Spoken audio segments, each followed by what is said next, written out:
తాకట్లో ఉన్న మీ బంగారాన్ని విడిపించి ఆ రోజు ఆన్లైన్ రేటుకి కొంటాం. Sharma gold company. నమస్తే, వెల్కమ్ టు సుమన్ టీవీ. మనకి ఈ నెల 13వ తేదీన భోగి పండగ, అలాగే పుష్య పూర్ణిమ. సో 110 సంవత్సరాలకు ఒక ప్రత్యేకమైన తిథి ఆ రోజు ఉంది.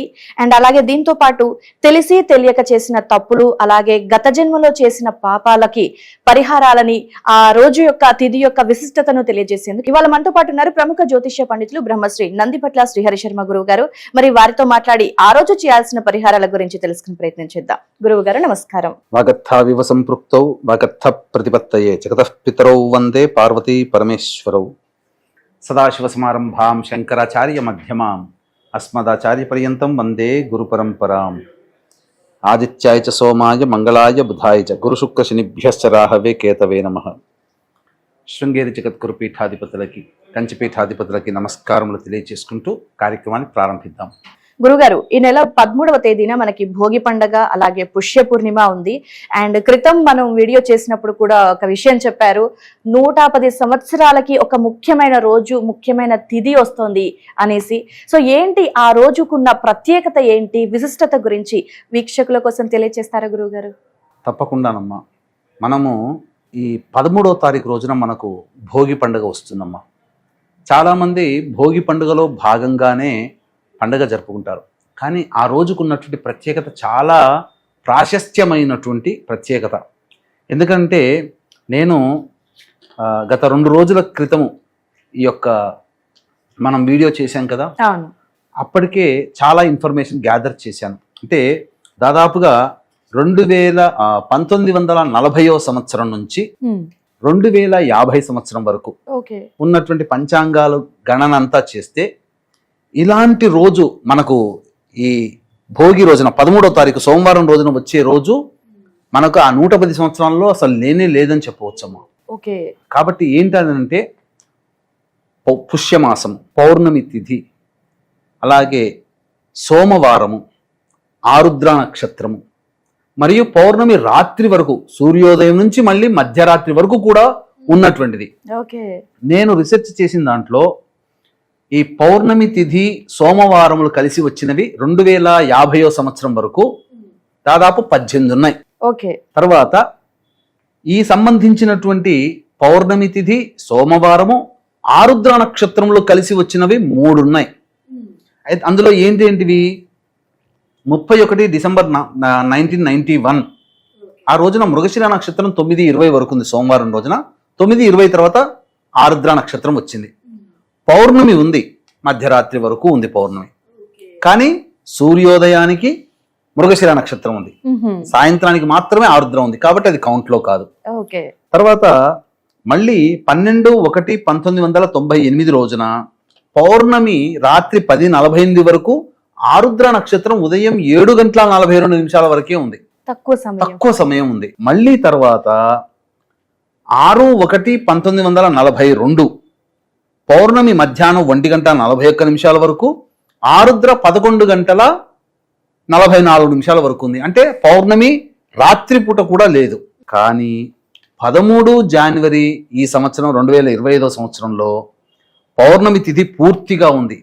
నిశిరాత్రి వరకు, మధ్యరాత్రి 3 తెల్లవారుజామున 4 గంటల వరకు ఈ 13వ తారీఖు రోజున తెల్లారితే 14 గనంగా 4 గంటల చిల్లర వరకు కూడా పౌర్ణమి తిథి ఉంది. అంటే ఉదయం నుంచి, సూర్యోదయం నుంచి రాత్రి మొత్తం పౌర్ణమి తిథి. ఆరుద్ర నక్షత్రం 12:20 వరకు ఉంది.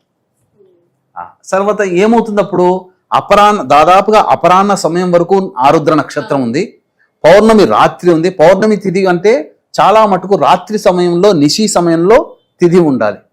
సంపూర్ణంగా పౌర్ణమి రాత్రి అని అంటారు, పున్నమి రోజు అని అంటారు.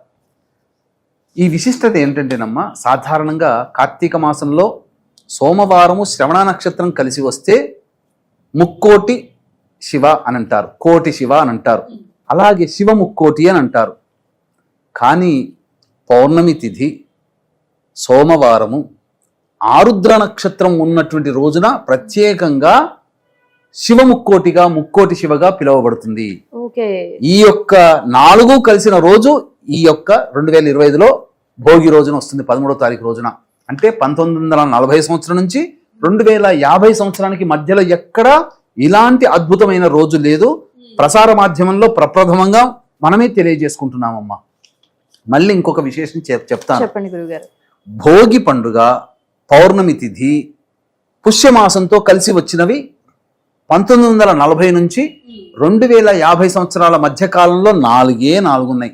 అంటే భోగి పండుగ రోజు కూడా పౌర్ణమి రోజున కూడా భోగి పండుగ వచ్చింది.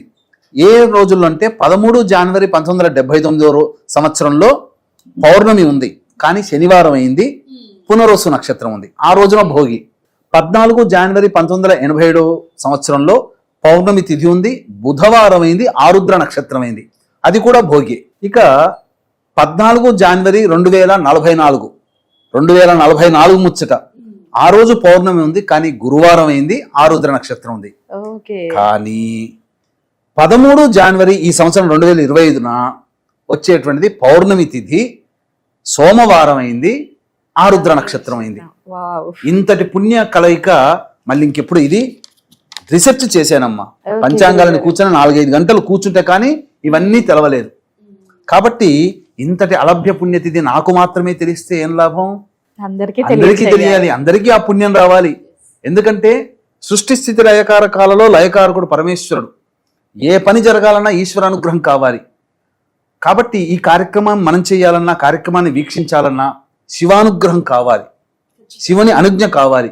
కాబట్టి ఈ శివానుగ్రహం ప్రపంచమందరికీ అందించాలనేటువంటి యొక్క సంకల్పం శివుడి యొక్క సంకల్పమే కావచ్చు. అందుకనే ఎవ్వరూ చెప్పనటువంటి ఈ విషయాన్ని మన సుమన్ టీవీ ద్వారా అందరికీ తెలియజేయాలని సంకల్పం జరిగిందమ్మా. సంతోషం గురువు గారు. అందులో నేను కూడా ఒక సమిధన ఎందుకు మాత్రమే సంతోషపడుతున్నాను, గర్వించట్లేదు. ఎందుకంటే ఈ విషయం ఈశ్వరుడు తెలియజేయాలని సంకల్పం చేసుకున్నాడు. కాబట్టి ఆ రోజున అందరూ కూడా తమ జాతకరీత్యా ఉన్నటువంటి దోషాలు కానీ, వివిధ రకాలైనటువంటి భయ దోషాలు కానీ అన్ని తొలగిపోవడానికి అద్భుతమైనటువంటి పరిహారాలు కొన్ని చేసుకోవాలి. అయితే గురుగారు, మరి గత జన్మ పాపాలు కానివ్వండి, కర్మఫలాలు, లేదంటే ఈ జన్మలో మనం మానవ జన్మ ఎత్తాక తెలిసి తెలియకుండా చేసిన తప్పులకి కానివ్వండి, సో ఆ రోజు చాలా మంచి రోజు అంటున్నారు కాబట్టి అన్ని రకాలుగా కలిసి వచ్చింది. సో ఎలాంటి పరిహారం చేసుకుంటే గనక ఆ పాపాల నుంచి విముక్తి పొందే అవకాశం ఉంటుందంటారు? సాధారణంగా ప్రతి మానవుడు సమస్యలతో బాధపడుతూ ఉంటుంటాడమ్మా. కాబట్టి ఆ 13వ తారీఖు రోజున బ్రహ్మ ముహూర్త కాలంలో 3 గంటలకల్లా లేచి కాలకృత్యాదులు తీర్చుకొని శివచిత్ర పటానికి చక్కటి పూలమాల వేసి నువ్వుల నూనెతో కానీ ఆవు నేతితో కానీ ఈ యొక్క దీపారాధన జరిపించి చక్కగా శివ సహస్రనామ పారాయణము, దుర్గా అష్టోత్తరం 3 సార్లు పఠించాలమ్మా. ఇంట్లో చేసుకోవచ్చు. తర్వాత చక్కగా ఆ రోజున శివాలయానికి చేరుకోవాలి. శివాలయానికి చేరుకొని ప్రధానంగా ఆ ఈశ్వరుని యొక్క అనుగ్రహం కోసం మనకిష్టమైనది ఏదైతే ఉంటుందో అది ఆ పరమేశ్వరునికి సమర్పణ చేస్తే పరమేశ్వరుడు పరమానంద భరితుడవుతాడు. కాబట్టి ఈ సృష్టిలో ఎవరికైనా ఇష్టం ఏంటమ్మా? మన ప్రాణమే. ఏ వస్తువైనా మనం లక్షలు పెట్టి ఫోన్ కొనుక్కుంటాం, అది పోతే కొంతకాలం బాధపడతాం.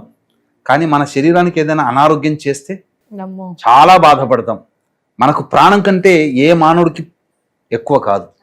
కాబట్టి అటువంటి ప్రాణముతో సమానమైనటువంటి ప్రాణాన్ని అర్పించలేం, కానీ ప్రాణంతో సమానమైనటువంటి దాన్ని ఆ ఈశ్వరుని గనక అర్పించినట్లయితే భగవంతుడు పరమేశ్వరుడు చాలా సంతోషించి మనల్ని మన్నించి మనకు భగవంతుడు బ్రహ్మదేవుడు ఇచ్చినటువంటి ఆయుష్ ఎంతుందో అంత పొందడానికి మనకు ఆ ఈశ్వరుడు అనుగ్రహిస్తాడు. ఓకే గురుగారు. సో మరి మనం ఆ దేవుడికి ఇష్టమైనది అర్పించాలి అన్నారు. సో మరి ఏ విధంగా గురుగారు? వీక్షించేటువంటి ప్రేక్షకులకు గమనిక, ఈ యొక్క 13వ తారీఖు రోజున పుష్య పౌర్ణమి సోమవారము ఆరుద్ర నక్షత్రాన్ని పర్వదినాన్ని పురస్కరించుకొని చక్కగా జాతకరీత్యా కలుగు విద్య, వివాహ, ఉద్యోగ, దాంపత్య, సంతాన, అనారోగ్య సమస్యల నివారణకి 12 రాశుల వారికి శని ప్రభావం ఉంటుంది కాబట్టి 12 రాశుల వారికి శని దోష నివారణము మరియు గత జన్మ కర్మ దోషాల నివారణకి దాదాపుగా 18 రకాల హోమాలు పర్ హెడ్ 1500 రూపాయలకి 13వ తారీఖు రోజున మధ్యాహ్నం 3 గంటలకి చేయించడం జరుగుతుంది. 1 గంట కల్లా మీ గోత్రనామాలు నమోదు చేసుకోవచ్చు. అవకాశం ఉన్న వాళ్ళు కార్యక్రమ తదనంతరం కాంటాక్ట్ చేసి పూర్తి వివరాలు తెలుసుకోవచ్చు. ఇక మనకు ప్రాణంతో సమానమైనటువంటిది అన్నము.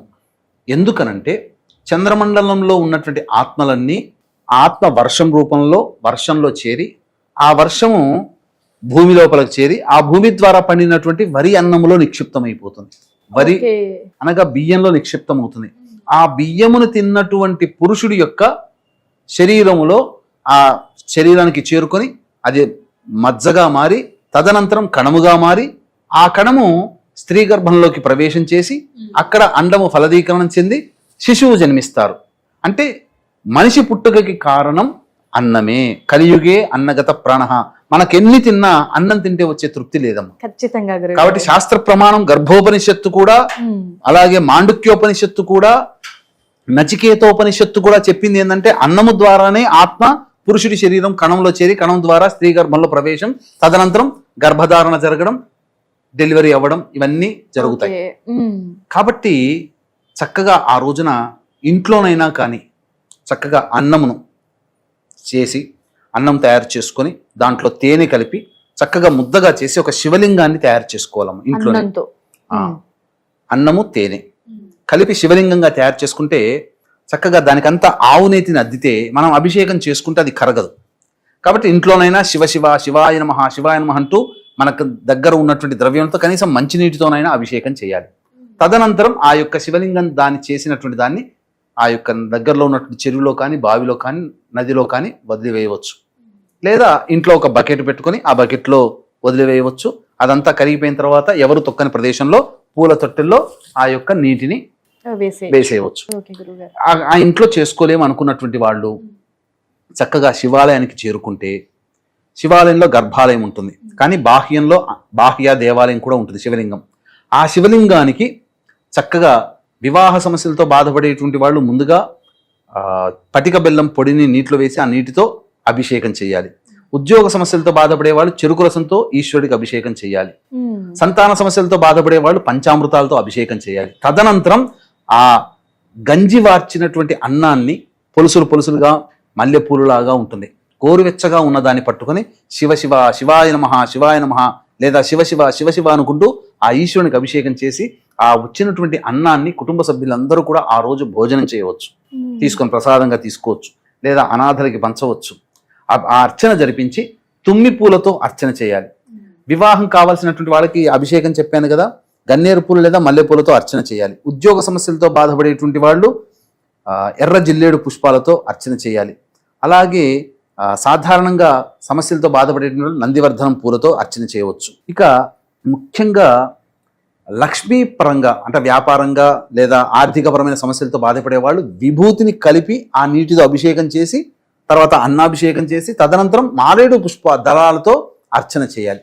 ఈ విధంగా చేసి స్వామికి చక్కగా నివేదన చేసుకుంటే, శని సమస్యలతో బాధపడేటువంటి వాళ్ళు ముందుగా నల్ల నువ్వుల నూనెతో అభిషేకం చేసి తదనంతరం అన్నాభిషేకం చేయాలి శివయ్యకి. ఇవన్నీ ఇలా ఈ రకమైనటువంటి సమస్యలతో బాధపడేటువంటి వాళ్ళు ఈ విధంగా చేయొచ్చు. గత జన్మ కర్మ దోషాలు తొలగిపోవాలి అని అంటే ఆవ నూనెతో ఈశ్వరుడికి అభిషేకం చేయాలి. తర్వాత తుమ్మి పూలు అర్చన చేయాలి. పల్లెటూళ్ళలో తుమ్మి చెట్లు చాలా ఉంటాయి. అంటే మన కాలి మడిమ ఎలా ఆకారం ఉంటుందో అలా తుమ్మి పువ్వు ఉంటుంది, చిన్నగా ఉంటుంది, ఇంతే ఉంటుందమ్మా. చాలా జాగ్రత్తగా పట్టుకొని స్వామికి పెట్టాలి. అలా ఆ విధంగా గత జన్మ కర్మదోషాలతో ఇవన్నీ చేయాలి. ఇవి చేసి ఆవ నూనెతో అభిషేకము, తుమ్మి పూలతో అర్చన, ఇవి చేసి ఇంటికి వచ్చి భోజనం చేయవచ్చు. కానీ ఇటువంటి రోజు మళ్ళీ మళ్ళీ మళ్ళీ రాదండి. ఈ యొక్క అద్భుతమైనటువంటి అలభ్య పుణ్యతిథి సంబంధించినటువంటి విషయాన్ని మీకు చుట్టుపక్కల ఉన్నటువంటి బంధువులకి స్నేహితులకి ఈ వీడియో షేర్ చేయండి, సేవ్ చేసుకొని పెట్టుకోండి. 13వ తారీఖు రోజున మళ్ళీ వినండి. చక్కగా శివానుగ్రహం ఉంది కాబట్టి ఈ వీడియో ద్వారా మీకు ఈ సమాచారం ఆ ఈశ్వరుడే మీకు అందించాడు. ఎందుకనంటే ఏ ప్రసార మాధ్యమంలో దీని గురించి ఇన్ఫర్మేషన్ ఇవ్వబడలేదు. తొట్టతొలిగా మన సుమన్ టీవీ ద్వారా మనం అందిస్తున్నాం. చక్కగా ఆచరించి ఆ శివానుగ్రహాన్ని మీతో పాటు మీ బంధువులు స్నేహితులకు కూడా అందించండి. వాళ్ళు పొందిన పుణ్యంలో మీకు కొంత భాగం భగవంతుడు అనుగ్రహిస్తాడని చెప్పడంలో ఏమాత్రం సందేహం లేదు. కాబట్టి ఇటువంటి రోజు మళ్ళీ మళ్ళీ మనకు రాబోదు. 2050 వరకు లేదు. 2050 తర్వాత బతికున్న వాళ్ళ యొక్క జీవితంలో అప్పటి ముచ్చట అప్పుడు చూసుకుందాం. కానీ 2050 వరకు ఇటువంటిది లేదు. 1940 నుంచి 2050 మధ్య కాలంలో ఇంతటి మహత్తరమైనటువంటి యోగము కలిగినటువంటి రోజు మళ్ళీ మళ్ళీ లేదు అని చెప్పడంలో ఏమాత్రం సందేహం లేదు. నిజంగా గురువుగారు, పుష్యమాసము, పౌర్ణమి తిథి, సోమవారము, భోగి, ఆరుద్ర నక్షత్రం, నిజంగా చెప్పటానికి కూడా చాలా అద్భుతంగా అనిపిస్తుంది. సో మీరు చెప్పినట్టుగా ఆ రోజు గనక ఎలాంటి సమస్యలు ఉన్న వాళ్ళైనా సరే మీరు చెప్పినట్టుగా అభిషేకాలు ఏ సమస్యలు ఉన్నాయో వాళ్ళ ఇది సమస్యని బట్టి కనుక చేసుకుంటే నిజంగా అద్భుతాలు జరుగుతాయి. 2040 నుంచి 50 1940 నుంచి దాదాపుగా 2050 వరకు కూడా ఇలాంటి రోజు లేదమ్మా. శాస్త్ర ప్రమాణంగా పరిశీలన చేసి రీసెర్చ్ చేసినటువంటి మనం చెప్పవచ్చు, ఎవరైనా మనం దీన్ని నిర్ధారించుకోవచ్చమ్మా, చూసి డేట్స్ ప్రకారం చూసి. నిజంగా మీరు చెప్తుంటే నాకు కూడా ఎప్పుడెప్పుడు ఆ రోజు వస్తుందా, ఎప్పుడెప్పుడు అభిషేకం చేద్దామా అనిపిస్తుంది. సో సుమన్ టీవీ వీక్షకులు కూడా చూసేవాళ్ళు నిజంగా శివానుగ్రహం గురువు ద్వారా మీ దాకా వచ్చింది వీడియో అంటే నిజంగా అనుగ్రహం ఉన్నట్టే. సో ఖచ్చితంగా మీరు కూడా గురువు గారు చెప్పిన పరిహారాన్ని పాటించండి. చాలా చక్కటి విశ్లేషణ గురువు గారు, చాలా అద్భుతమైనటువంటి విశిష్టత గురించి తెలియజేశారు. ధన్యవాదాలు గురువు గారు. అలాగే ఆ రోజున మన పీఠ మాధ్యమంలో జరిగేటువంటి 13వ తారీఖు రోజున జరిగే సర్వదోష నివారణ పూజల హోమాల్లో కూడా మీ గోత్రనామాలు కూడా నమోదు చేసుకోవచ్చు అని తెలియజేస్తూ సర్వం శ్రీ ఉమామహేశ్వర పరబ్రహ్మార్పణమస్తు.